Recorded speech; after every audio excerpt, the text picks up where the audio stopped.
फूलमती की तरकीब। किसी गांव में बुद्धूराम नाम का व्यक्ति रहा करता था। वह अपने नाम के अनुरूप था। उसकी मूर्खतापूर्ण हरकतों से सारा गांव परेशान था। कभी उसकी बातों पर लोगों को हंसी आ जाती और कभी गुस्सा, लेकिन बुद्धूराम पर इसका कोई असर नहीं पड़ता था। बुद्धूराम के माता पिता जब तक थे तब तक तो वो उनके वश में था, लेकिन उनकी मृत्यु के बाद तो वह आज़ाद हो गया था। उसको किसी बात की चिंता न थी। उसकी पत्नी फूलमती अपने भाग्य को कोसती उसके साथ जीवन निर्वाह कर रही थी। शुरू शुरू में तो वो बुद्धूराम से परेशान हो गई थी, लेकिन अब उसकी आदत सी हो गई थी।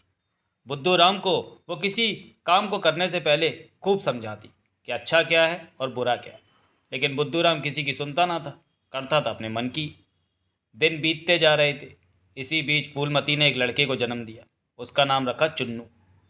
वह तो अब खूब प्रसन्न थी। उसे अब किसी बात की चिंता ना थी। भगवान ने उसकी सुन ली थी। बुद्धूराम भी खूब प्रसन्न था। फूलमती को अपने बेटे चुन्नू से बहुत सी आशाएं थीं। चुन्नू 12 वर्ष का हो गया था। वह माँ के काम में हाथ बटाता था। फूलमती अपने बेटे के गुणों को देखकर फूल ही नहीं समाती थी।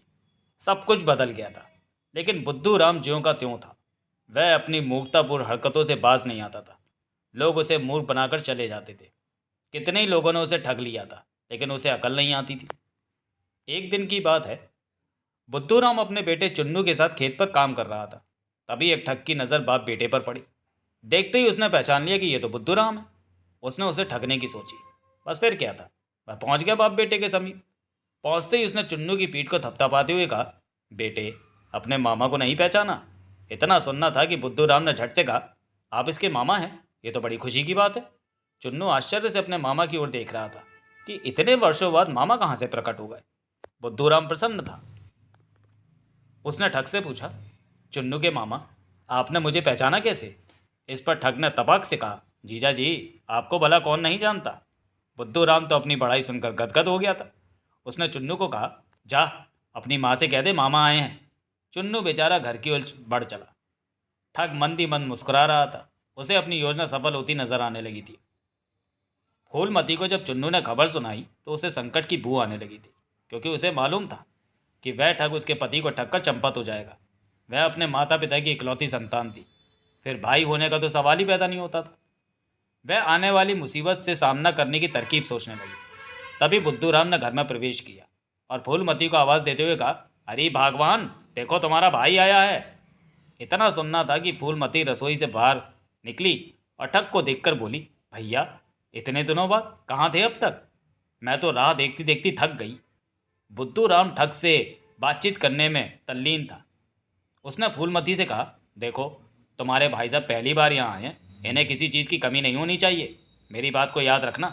सुनकर फूलमती ने कहा, आप निश्चिंत रहिए, आपके अनुसार काम हो जाएगा। इतना कहकर वह रसोई घर में चली गई। बुद्धूराम ने ठग से कहा, चुन्नू के मामा, आप थक गए होंगे, आराम कीजिए, मैं खेत होकर आता हूँ। यह कहकर वह चुन्नू को साथ लेकर घर से बाहर निकल गया। ठग बहुत प्रसन्न था। फूलमती रसोई घर में बैठी मुसीबत को भगाने की तरकीब सोच रही थी। सहसा उसके चेहरे पर प्रसन्नता की किरण नजर आने लगी। ठग जब एक नींद सोकर उठा तो उसने देखा कि फूलमती उसके कमरे में बैठी एक पत्थर पर चाकू को घिस रही है और रो रही है।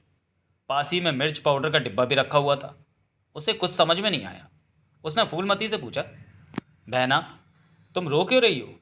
इस पर उसने कहा, भैया, मैं तो अपने भाग्य पर रो रही हूँ। आज तक तुम्हारे जीजाजी दूसरे व्यक्तियों को बेवकूफ़ बनाकर घर लाते थे और उनकी आंखों में मिर्च पाउडर झोंक देते थे। जब वे पीड़ा के मारे चिल्लाने लगते थे तो उनकी जीभ चाकू से काट लेते थे। आज मुझे फिर चाकू को तेज़ करने के लिए कह गए, इसलिए चाकू को घिस रही हूँ। मैं कैसी अभागन हूँ कि अपने भाई की जीभ को काटने का इंतज़ाम कर रही हूँ। मेरी मानो तो भाई साहब आप खिसक लीजिए, उसके आने का समय हो गया है। ठग के तो पैरों के नीचे से ज़मीन खिसक गई।